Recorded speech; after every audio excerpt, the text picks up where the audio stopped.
And finally जिस पल का इंतजार था वो पल आ चुका है। स्क्रीन जल चुकी है, साउंड भारी हो चुका है और दिल में वही पुराना सवाल गूंज रहा है, क्या बॉर्डर 2 सच में हमें फिर से वही फील करा पाएगी या ये बस एक मॉडर्न पैकेज्ड नॉस्टैल्जिया है। और आज ये कोई नॉर्मल रिव्यू नहीं है, ये एक इमोशनल जर्नी है, क्योंकि जैसे ही टीजर शुरू होता है ना, सबसे पहले आंखों में धूल उड़ती है, हवा में सस्पेंस तैरता है और कैमरा स्लोली हमें उस वर्ल्ड में खींच लेता है जहां जंग सिर्फ गोलियों से नहीं लड़ी जाती, जज्बातों से लड़ी जाती है। दिलजीत दोसांझ का एंट्री शॉट आसमान में गरजते बादलों के साथ एक साइलेंट कॉन्फिडेंस दिखाता है, जैसे वो कह रहा हो मैं बोलूंगा नहीं, उड़ान से जवाब दूंगा। आहान शेट्टी समुद्र के सामने खड़ा है, लहरें टकरा रही हैं और ऐसा लगता है जैसे उसका किरदार भी अंदर ही अंदर किसी तूफान से जूझ रहा हो। वरुण धवन की बॉडी लैंग्वेज ग्राउंडेड है, मिट्टी से जुड़ी हुई, हाथों में पसीना और आंखों में वो गुस्सा जो सिर्फ सरहद पर खड़े सिपाही की आंखों में होता है। और फिर एंट्री होती है सनी देओल की, और यहीं पर टीजर सिर्फ विजुअल नहीं रहता, ये थिएटर बन जाता है। उनकी आवाज बैकग्राउंड में गूंजती है और सच बताऊं तो वही एक पल है जहां रोंगटे खड़े हो जाते हैं,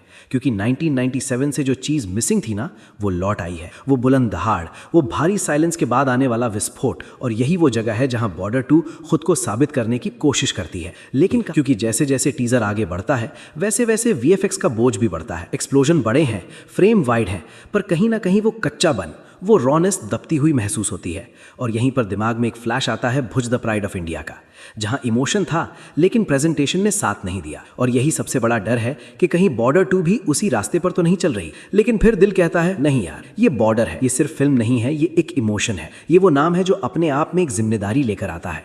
और शायद मेकर्स भी ये जानते हैं, क्योंकि टीजर बहुत कुछ नहीं बताता लेकिन बहुत कुछ वादा जरूर करता है। ये कहता है कि कहानी सिर्फ जंग की नहीं होगी, ये पहचान की होगी, कुर्बानी की होगी और उस मिट्टी की होगी जिसे बचाने के लिए ये सारे किरदार खड़े हैं। बैकग्राउंड स्कोर भारी है लेकिन चिल्लाता नहीं है, कैमरा स्लो है लेकिन बोर नहीं करता, और पूरे टीजर में एक अजीब सा सस्पेंस बना रहता है, जैसे असली वार अभी बाकी है। और सबसे इंटरेस्टिंग बात यह है कि टीजर खत्म होने के बाद भी वो आवाज, वो इमेज दिमाग में घूमती रहती है, जो एक अच्छे सिनेमैटिक पीस की निशानी होती है। हाँ, कमियां हैं, वीएफएक्स थोड़ा ओवर लगता है, प्यूरिटी कहीं कहीं मिस होती है, लेकिन अगर ट्रेलर में इमोशनल बीट्स को और स्ट्रॉन्ग किया गया, अगर सनी देओल की आवाज को सिर्फ नॉस्टैल्जिया नहीं बल्कि कहानी का हथियार बनाया गया, तो बॉर्डर 2 सिर्फ एक सीक्वल नहीं रहेगी, ये एक स्टेटमेंट बन सकती है। और सच कहूं तो अगर ये फिल्म अपने इमोशनल पैरामीटर्स पर खरी उतर गई ना, तो पहले दिन पहले शो में सिर्फ टिकट नहीं बिकेंगे, आंसू भी बहेंगे, सीटियां भी बजेंगी और लोग थिएटर से निकलते वक्त सीधा खड़े होकर सलाम ठोकेंगे। अभी तो बस टीजर आया है, लेकिन इसने इतना जरूर कर दिया है कि हम रुक नहीं पा रहे।